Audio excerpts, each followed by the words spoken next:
It's Diane. I thought I might actually be able to address this topic better in a video, mostly because it involves a lot of sound and distinction between phonemes, and I thought we could better get across this distinction between these phonemes in a video rather than a long rambling text post. So instead what you're going to get is a long rambling video, and I apologize for the low quality. I never make videos, so I don't have any good video recording / editing software / devices. So you're about to get a really low quality, rambling, long shit show of a video. It's gonna be fun. Let's go. So today we're going to be talking about two very distinct but commonly confused runes, and they are Eth, as you can see here, and Thorn. Now, if you actually look right here at Eth down in this corner, you see how it is written when it is capitalized, and if you look at Thorn, you will notice that nothing changes when it's capitalized. Thorn can also be written like this in modern type, and then it can also be written like this, which some person somewhere looked at, thought it looked like a backwards Y, and the old bookshop became ye old bookshop because apparently learning how to read runes is a waste of time.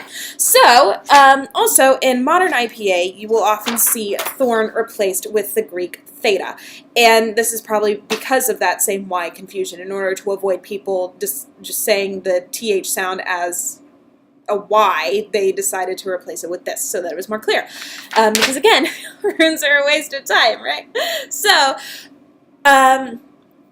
the runes that we're discussing, Eth and Thorn, they are both dental fricatives. So what this means is that sound is produced when we press the tongue against the bottom ridge of our two front teeth, like this. So when you pronounce Eth, which is a voiced dental fricative, you actually press your tongue against that ridge, and you make kind of a humming sound. You actually produce a sound with your vocal cords, and it sounds like th. So words that include this sound are this, that, these, those, gothi, other, and when you pronounce Thorn, you actually don't make a sound at all. You press your teeth against that ridge again, and instead of making a sound from your throat with your vocal cords, you instead release a little aspiration of air, and that aspiration of air presses the tongue down and pushes the tongue and the teeth apart. So it sounds like th.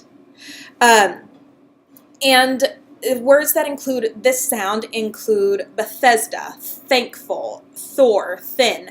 And why does any of this matter at all? Well, in Race to the Edge, you hear a certain old woman referred to by her name, Gothi. Now, a lot of people have come to think that because her name is Gothi, her role must be that of a goði, which is a completely different word. And a goði, however, is not what you're thinking it is.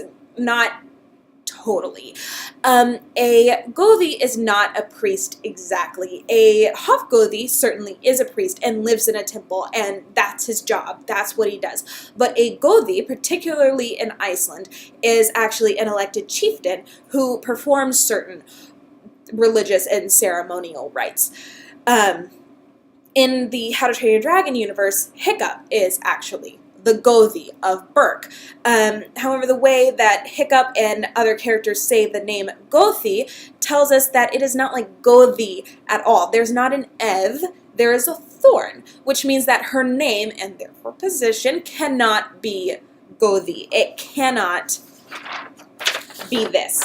It instead must be this. So that is one final nail in that confusion coffin. Now, if you're interested in what gothi might be in her actual role and so forth, check out some links below. I am posting some down there in which I discuss female practitioners of magic and various spiritual craft. And I am also going to give a little text blurb about what I said in this video with more clarity and articulation than I was able to do live.